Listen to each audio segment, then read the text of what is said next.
Hey, good morning everyone. Andrew Kurger here with Port Huron Museums out on what is turning out to be kind of a chilly day, but I'm down here at the Huron Lightship. Wanted to give everybody a little update on what's going on. We're actually getting some work done today, which is really exciting, working on some historic preservation. But I also thought when I got here it'd be like perfect timing because look at this, one of the 1,000-footers is coming by. I don't know if this is maybe the Stuart J. Court. I can't read it from this far away, but I figured how could I miss up the opportunity to show off one of the coolest freighters on the lakes as it goes by and talk a little bit about the Huron and what's up with that, because as you can see there is actually a lot going on here.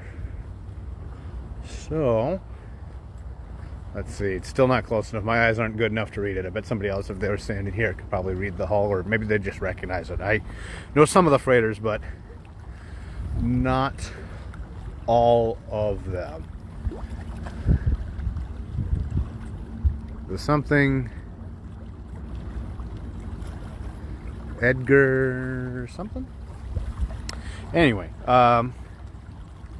it's coming, and as it gets closer I'll be able to read that. But as I mentioned, a little bit of work down here on the water today on the Huron. We're getting our new cathodic system installed. It's actually a brand new system. Rather than simply fix the old one, which was nearing the end of its life, we're putting in a new one. So a cathodic system, as you might imagine, if you were to come bury a car or a ship or any big piece of metal in the ground like this and leave it, it would rust pretty fast. The Edgar Spear, that is right, it's the Edgar Spear, and yeah, I can see that now. Sometimes, you know, if I only have one complaint about Great Lakes shipping, it's that all of the names are very similar. They're all like steel company executives, and they kind of blend together for me. But you can see, look at just how much water that's pushing right in front of it as it works its way. He's probably got his engines wide open to fight the current of the St. Clair River here, which is really fast to move on up the way. So he is gunning it. Edgar Spear, Edgar B. Spear. So the cathodic system, as I was just mentioning, is a way to keep metal items from disintegrating if you bury them in dirt, as would happen without maintenance. And so what it does is, using a series of cathodes and anodes, runs a small amount of current through them, and then there are some sacrificial pieces of metal. These, I think, have 5/8 inch zinc rods buried in the dirt. And you run some electricity through them, and the electricity actually attracts the corrosion and draws it from the ship, which has like a negative post on it, and draws that corrosion to the buried rods. Look at that. I can't even fit the whole thing in standing here at the water. That is a long ship, I tell you what. Boat ship, I guess we could probably go around and have that kind of argument. There's some semantics, but you can really see just how much water is being pushed up out of the way as he makes his way towards the Blue Water Bridge. Pretty cool sight. This is one of those things that you only see in Port Huron. You know, I guess if I had a second complaint, and I certainly don't want to sound like I'm complaining, but if I had a second complaint about freighters, it's not even really a complaint, I guess it's a preference thing. I always like the older freighters that have the pilot house up at the front, but all the new ones, they don't have, a lot of them, they put it at the back. You know, it's a real simple design. I always like the ones where they were up at the front. You can see just how much water is being raised up out of the ground. It's maybe even hard to see on camera, but sure is moving a whole lot of water and moving real fast. 306 meters, Lisa Gage says. That's a whole lot of meters. So we can see some of the damage if you're not familiar. So last year we had some record high water levels, and there was a meteor tsunami. And this is an event where water sloshes around in the Great Lakes, kind of like if you're in a bathtub and you move back and forth real fast and get the water to slosh around.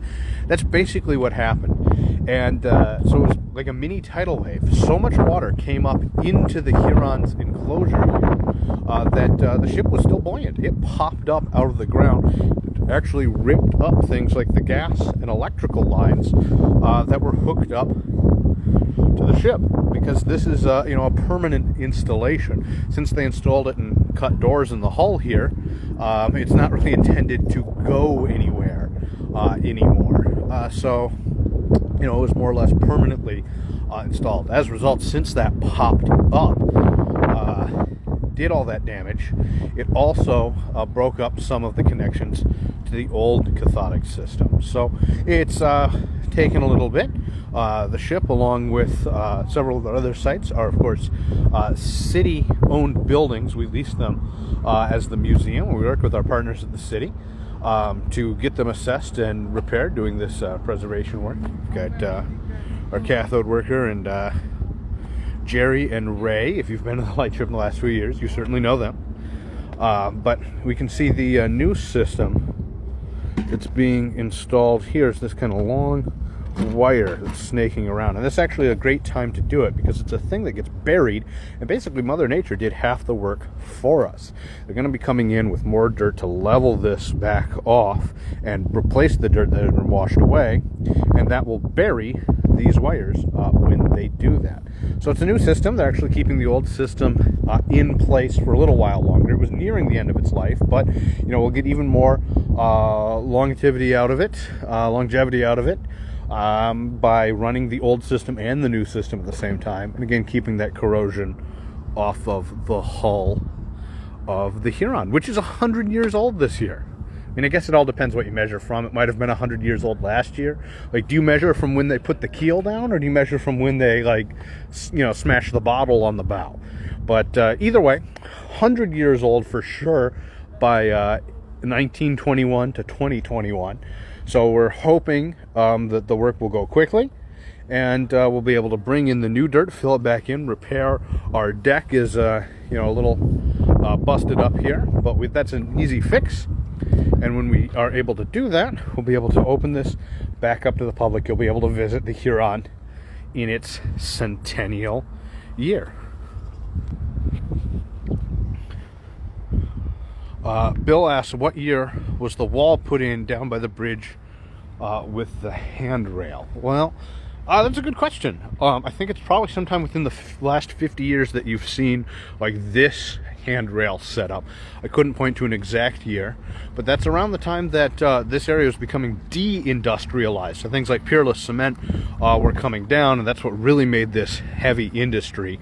And now, obviously, this is kind of the opposite of that. There's, nice condos. It's almost like a park atmosphere. You can really see just how much dirt came away. You can also see where we worked with Atchison Ventures last year. They were kind enough to donate quite a bit of money to actually have the seawall raised. There was a cut out of the seawall where the Huron was, and the idea was if you were out on the lake, or out on the river rather, you'd look over and you'd see the ship, which is buried up to its water line. So, or at least where the water line was, where this sat in the water. It sat higher than a lot of people might think, but again, it's sitting on top of one of those mushroom anchors and basically bobbing up and down. So they had a cut out of the seawall, so you'd look over and it would almost be like an optical illusion. It would look like the Huron was floating in the river. There's a bird taking a little bath down there. It's a interesting bird bath, to be sure. So they actually had to weld that up just because the water level was so high. It's still, very, very high. Probably not the historic highs like we had last year, but it's easy to see with the water, like right there, how it would pop up and come on into the Huron's enclosure. So, anyway, doing our bit with historic preservation. Again, really hoping to get this all sorted as soon as possible, because we want to reopen so folks can join us on the Huron. Our other sites are open, although not today. The Carnegie Center is open Wednesday through Sunday, and the other sites are open on weekends right now. But the end of the month, Memorial Day, they're going to 7 days a week at the Edison Depot, the Carnegie Center, and of course the Fort Gratiot Light Station, and hopefully very soon the Huron. So there's a little update for today. Like I said, I was stopping in. I figured if I wanted to know, other people might want to know. We had a few folks walk by while we were actually out here, take a gander at what was going on. So I wanted to fill everybody in I'll leave you with a cool parting shot here of freighters already north of the bridge. Man, they move fast, don't they? For something that big. That is quite the view, isn't it? Even on an overcast, kind of cool day like today. I still don't think I'd want to trade it for a whole lot else. That's a pretty nice Port Huron idyllic view for sure. All right, so thanks for coming on in and checking this out, watching it. Hopefully we'll see you in person at some of the sites. But until then, enjoy some of the history here in your own backyard. Until next time, this is Andrew Kircher with Port Huron Museums. We'll catch you on the flip-flop. Take care.